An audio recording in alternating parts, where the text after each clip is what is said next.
ఇప్పుడు front part తీసుకుంటున్నాను. నాకు ఇక్కడ ఫ్రంట్ పార్ట్కి చిన్న జాయింట్ పడేటట్టుంది, కానీ అది ఖర్చులోకి పోతుంది కదా అని చెప్పి నేను ఇంక ఎక్స్ట్రా పీస్ ఏం వేయలేదు. ఇదిగోండి, ఈ విధంగా ఫ్రంట్ పార్ట్ని చూసుకోవాలి. రెండు సమంగా పెట్టకూడదు. మనం కట్ చేసుకున్న మార్కింగ్ చేసుకున్న జాయింట్లు మాత్రమే ఒక చోటకి రావాలి, క్రాస్గా ఉండాలి.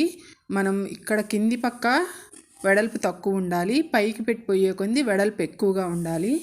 ఈ విధంగా చూసుకొని, ఇది తక్కువ క్లాత్ ముందుకు వచ్చింది కదా, ఇప్పుడు నేను కుట్టే రెండోది తక్కువ క్లాత్ అడుక్కెళ్తుంది. చూడండి, మీకు అర్థమవుతుంది. ఎదుగోండి, అట్లా రెండు ఒకే విధంగా కాకుండా ఒకటి ముందుకి ఒకటి వెనక్కి చూసుకొని పెట్టుకొని జాగ్రత్తగా కుట్టుకున్నాము అంటే షేప్ బెల్ట్ మళ్ళీ ఫ్రంట్ పార్ట్ అన్నది ఉప్పదీసే పని లేకుండా ఉంటుంది.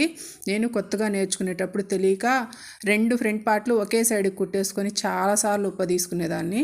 అలాంటి చిన్న చిన్న పొరపాట్లు రాకుండా ఫ్రంట్ పార్ట్ కుట్టేటప్పుడు రెండు ఒకేసారి కుట్టుకోండి. ఒక ఫ్రంట్ పార్ట్ కుట్టి ఒక హ్యాండ్ కుట్టడం అలాంటివి చేయొద్దు.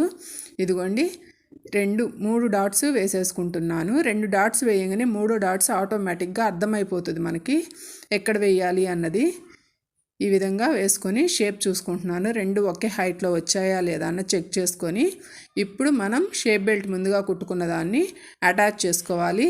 ఈ విధంగా ఒకే ప్రాసెస్లో 1 by 1 మనకు స్టిచ్ చేసుకున్నామంటే టైం కూడా చాలా సేవ్ అవుతుంది, చాలా స్పీడ్గా బ్లౌజ్ అయిపోతుంది.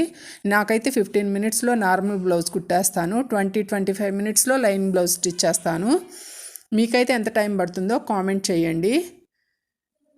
ఈ విధంగా స్టెప్ బై స్టెప్ కుట్టుకున్న తర్వాత బ్యాక్ పార్ట్కి ఫ్రంట్ పార్ట్ని షోల్డర్ దగ్గర పాదం ఖర్చు పెట్టుకొని అటాచ్ చేసుకోవాలి.